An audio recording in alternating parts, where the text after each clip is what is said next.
আলামিনের হাবিব জনাব মুহাম্মদ রাসূলুল্লাহ সাল্লাল্লাহু আলাইহি ওয়াসাল্লাম বলেছেন, কিয়ামতের ময়দানে আল্লাহর কসম করে বলছি, সেদিন জাহান্নামীদের ভীষণ কষ্ট হবে আর জান্নাতীদের জন্য অত্যন্ত আসান হবে, অবস্থাটা খুবই আরামের হবে।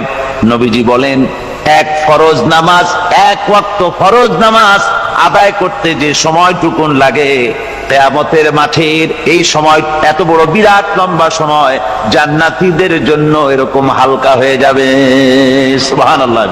হযরত আবু সাঈদ খুদরী রাদিয়াল্লাহু তাআলা আনহু হাদিস কেন বর্ণনা করেছেন, এক ওয়াক্ত নামাজ, একটা ফরজ নামাজ পড়তে যতটুকুন সময় লাগে এতটুকুন সময়ের ভেতরে জান্নাতীদের কারবার শেষ হয়ে যাবে। সুবহানাল্লাহ বিহামদি। আর ওদের কারবার তো শেষই হবে না। وَيَوْمَ تَشَقَّقُ السَّمَاءُ بِالْغَمَامِ وَنُزِّلَ الْمَلَائِكَةُ تَنزِيلًا।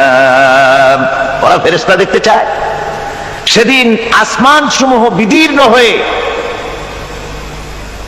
মেঘ পুঞ্জ বেরিয়ে আসবে, আত্মপ্রকাশ করবে। তার ভেতর থেকে ফেরেশতারা ক্রমাগত নাজিল হতে থাকবে। আর অবস্থাটাই হবে, আল মুলকু ইয়াউমাইযিনিল হাক্কু লিররহমান ওয়া কানা ইয়াওমান আলাল কাফিরিনা আসীরা। আর সেদিনে বাদশাহী হবে কেবলমাত্র রহমানের। ওয়া কানা ইয়াওমান আলাল কাফিরিনা আসীরা। আর সেই কিয়ামতের দিন, সেই সময়টা হবে কাফেরদের জন্য বড়ই কঠিন। এখানে কিয়ামতের কিছু কথা বলা হচ্ছে, কিছু আভাস দেওয়া হচ্ছে যে আসমান সমূহ বিদীর্ণ হয়ে মেঘ পিণ্ড বেরিয়ে আসবে এবং তার থেকে ক্রমাগত ফেরেশতারা নাজিল হতে থাকবে। আল্লাহর হাবিব বলেছেন, কেউ যদি কিয়ামতের দৃশ্য দেখতে চায় সেজন্য সূরা ইজা শামসু কুবিরাত ওয়া ইজা সামাউ ফাতারাত,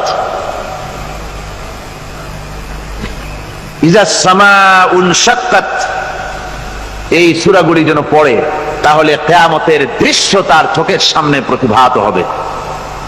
কিয়ামতের দৃশ্যটা আসলে কেমন হবে সেই সূরাগুলি তেলাওয়াত করলে সে বুঝতে পারবে।